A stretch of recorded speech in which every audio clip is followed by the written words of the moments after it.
In Russia, there's a hunt for the enemy within. Anyone critical of Russia's war can be denounced, accused, prosecuted, and often imprisoned. Some publicly shame their targets.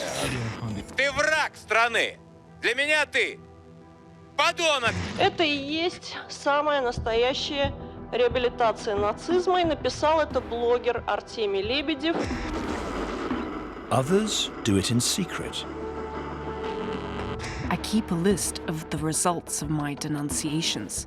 How many people are fired and how many are fined. And some take it upon themselves to act when they believe people are unpatriotic. Why do they do it? What happens to their victims? Who are they?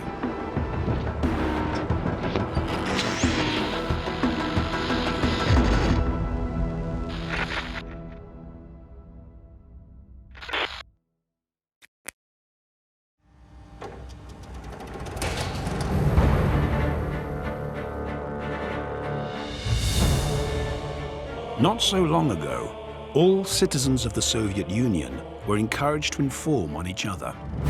Смерть этим врагам! Смерть этим паразитам! By Stalin's death, a third of the Communist Party had been denounced and disappeared. So-called enemies of the state died in their millions.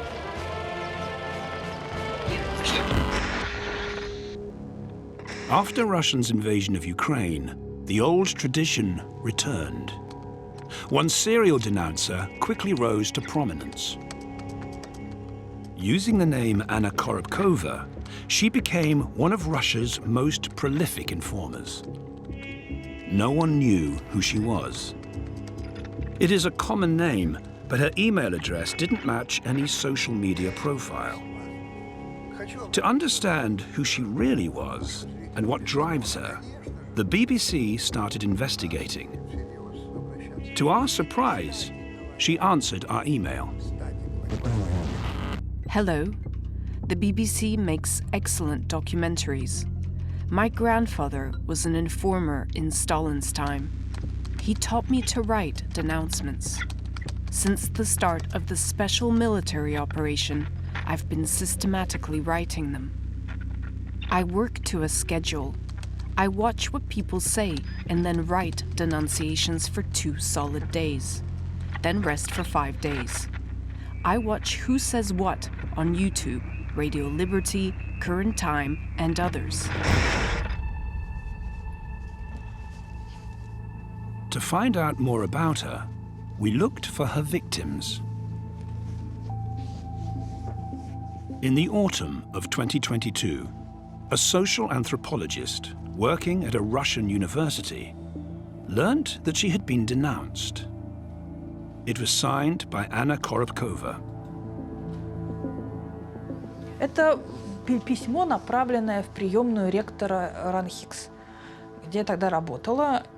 Оно очень длинное, там было написано сообщение о аморальном проступке вашего сотрудника Александры Сергеевны Архиповой. Ваш сотрудник нарушила закон о дискредитации российской армии. Alexadra Arkhipova told us that Korobkova had also denounced some of her friends and colleagues. В какой-то момент один мой коллега посмотрел на меня так печально и вынул из кармана скомканную бумажечку, развернул ее, прочитал такой же донос с такими же формулами, но уже про него. И тоже был подписан Анна Коробкова, Анна Васильевна Коробкова. И тут я поняла, что на самом деле это тенденция. Дальше появился 3-й донос, 5-й, дальше начала их собирать. Realizing there was now a campaign targeting people she knew, Arkhipova fled to France. She began to investigate. Friends thought Anna Korobkova was a front for Russian intelligence, the FSB. Arkhipova disagreed.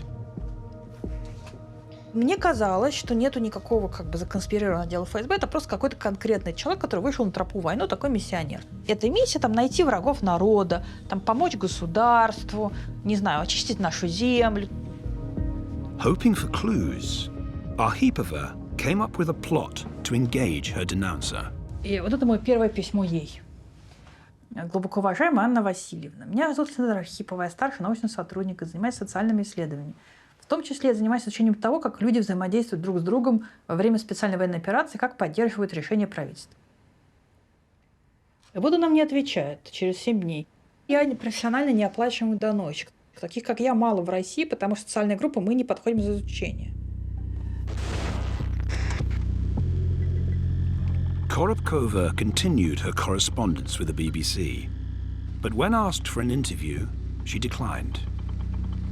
I've seen information in the media that Anna Korobkova doesn't exist. I could appear on the media, but I'd receive threats. For my safety, I will not show my face. But nearly every message contained clues of who she was. I live in a city with 1.5 million people, thousands of kilometers from the Ukrainian border. I teach at a university. My colleagues and friends don't know what I do. Arkhipova soon suspected that Korobkova was based in Yekaterinburg, Russia's 4th largest city. It had hosted one of Russia's most famous denouncers. Всем привет и всем хорошей рабочей недели. Ну а я на этой неделе собираюсь на Сахалин. Ekaterina Mizulina is a rising star in Russian politics. Естественно, я поддерживаю эту инициативу депутатов. Mizulina, an ultra-nationalist, has recently been appointed head of Russia's Internet Safety League. She is charged with censoring Russia's internet, a job that led to her being sanctioned by the EU, UK, and the US. Western politicians, they tend to say that they're for freedom of speech. When I try to do something positive to help people in my country, they say, no, you're not allowed to do that. You're sanctioned, you're restricted. This means these are some kind of double standards, I guess. Mizulina has quickly gained prominence by denouncing some of the country's most popular public figures, including the influential blogger Artemy Lebedev. Очень сложно понять, откуда берутся такого рода искажения истории. Это и есть самая настоящая реабилитация нацизма, и написал это блогер Артемий Лебедев, кощунник, который ранее распространял отвратительные вещи про православие и наши святыни. Лига безопасного интернета будет добиваться привлечения его к ответственности.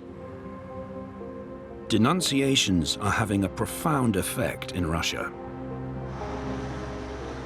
In the first year of the war, almost 300,000 denunciations were registered with the state regulator. By the end of 2024, almost 3,000 critics of the war were being prosecuted. Важно, чтобы люди знали, что их накажут.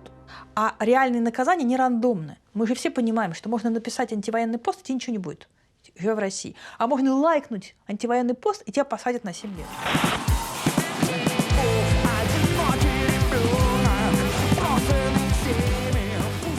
Rapper Noise MC had a national reputation for his sharp, socially conscious lyrics.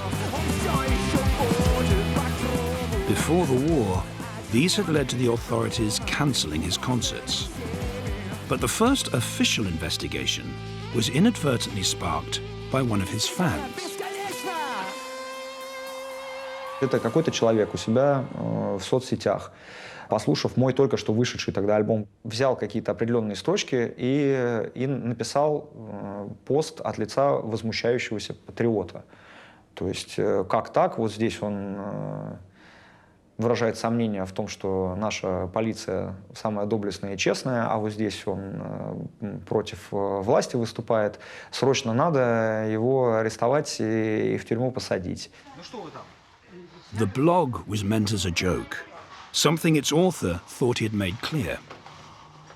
Я пытался нелепость вот вести до такой крайности в этом письме. Если вы посмотрите этот текст, найдете, его можно еще найти, то должно быть смешно. Ну, я как раз высмеял тех, кто эти доносы пишет. Показал, что ну вот там, а его приняли всерьез. На этот раз его ведомство будет проверять Оксимирона и Noise MC на наличие в их песнях реабилитации нацизма и экстремизма. Очевидно, что ждали просто какого-то триггера, чтобы в очередной раз зацепиться. И этот триггер. Следственный комитет не поленился в воскресенье объявить на своем официальном сайте, что он по этому доносу возбуждает проверку. With the pressure mounting, Noise MC, like many other liberals, decided to leave Russia. Мне сложно придумать человека, для которого последние годы были легкими. Ну, для меня они тоже легкими не были. Да, я пережил вынужденную эмиграцию. Я покинул дом, все, что мне было родным и понятным.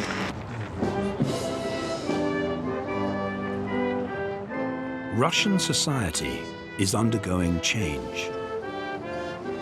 On a war footing, the military is center stage, and veterans have special privileges. Some use these to become self-appointed guardians of Russia's soul. Veterans write letters accusing public figures of being morally rotten. The leader of one group, Zadrugi Savoya, agreed to explain why. Я много, как скажем, пишу писем, они редко, правда, публикуются. То есть у нас на сегодняшний день идет война за ценности человеческие. Другая система антимира их и формирует сейчас другие ценности, внутренние ценности человека. Идет война именно за это. In May 2024, Valentin Botsvin denounced the artist Alisa Goshenina. She didn't know what to expect. Это была неопределенность. Я не понимаю, ко мне придут, ко мне не придут. А вот это вот ожидание, смотреть, там машина какая-то подъехала, какого-нибудь мужчину в темной одежде увидела в подъезде, все, мне кажется, за мной следят и так далее. The denouncement came after Alisa worked on the art design for Pussy Riot's new music video. Импортозамещение, воля миллионов, донос, долг патриота, частичная мобилизация, денацификация. Были, мерзкие вещи, в общем-то. Мерзкие и даже такие сексуального характера, как бы с духовными лицами. Это вообще это недопустимо. И как бы ей уже говорили, я художник, я так вижу, извини, нет. Мы вас не простим и растопчем останки, сгорит красиво башня Останкина. Да, я это письмо писал с просьбой разобраться.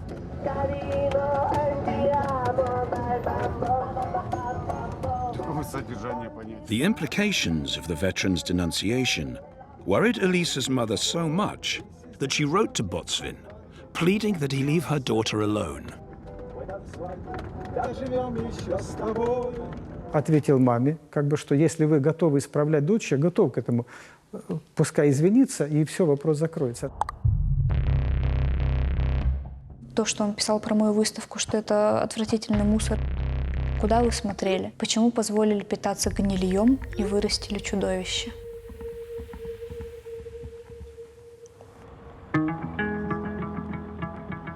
With her career and freedom in danger, but determined to stay in Russia, Alisa sought legal advice. Первый юрист мне сказал: уезжайте. Сразу же. Хотя бы там куда-нибудь. Denouncements against Alisa continue. And the risk of prosecution hangs over her, as long as she stays in Russia.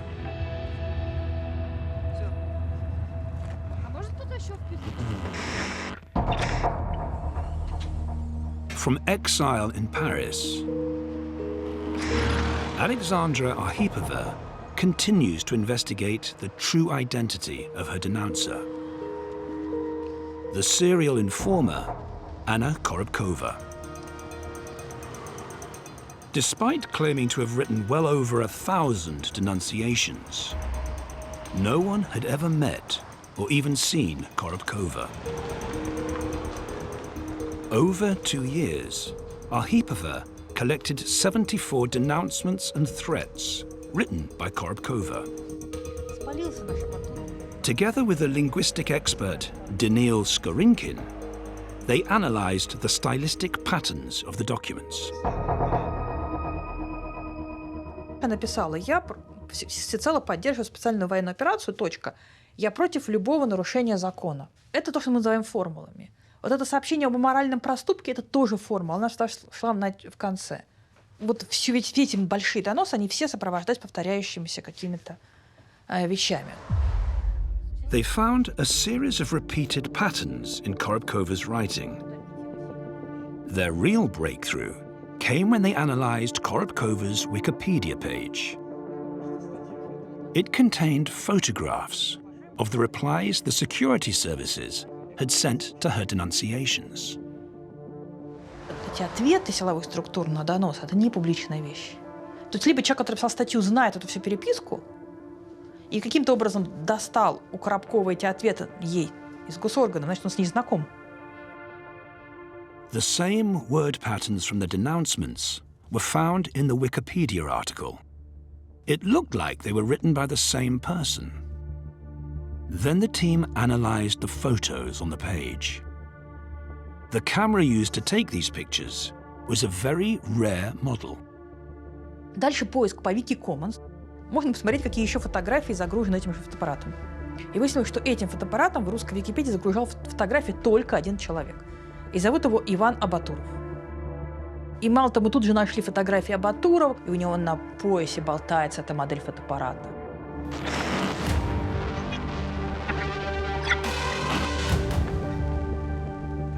Ivan Abaturov is a history graduate from Yekaterinburg. He had shared his fascination with denouncers on YouTube. Сегодня поговорим о доносчиках. Как известно, при товарище Сталине был большой террор, в ходе которого за 1937-1938 годы было расстреляно около 700 тысяч человек. Further research revealed Ivan Abaturov was known as a troublemaker at a university. The history graduate had a reputation for threatening teaching staff, for giving him low marks. Then Arkhipova found the final piece of the puzzle. А это было последнее решающее доказательство. Я добыла донос, подписанный именем Иван Абатуров, сравнила с доносом, на котором написано Анна Васильевна Коробкова, на меня. И я показала, что эти доносы прям вот один в один. Arkhipova shared her initial findings with the BBC's Russian service.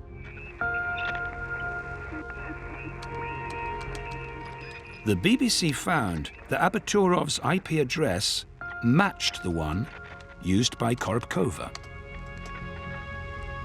They were identical. After Arkhipova exposed his identity online, Abaturov responded on Russian social media, denying the findings. I didn't write these reports. Foreign media use people who aren't real specialists. The one used is a foreign agent. I wrote to them to say they made a mistake. Artificial intelligence can easily imitate anyone. That anthropologist is using the story about me to secure funding. But Arkhipova says his text only added to the evidence against him. И главное, что все это написано с теми же самыми формулами и с теми же самыми лингвистическими ошибками, что чем больше Батуров отрицал, тем больше он писал как Коробкова. When the BBC put these allegations to Korobkova, she did not reply. Abaturov also did not reply.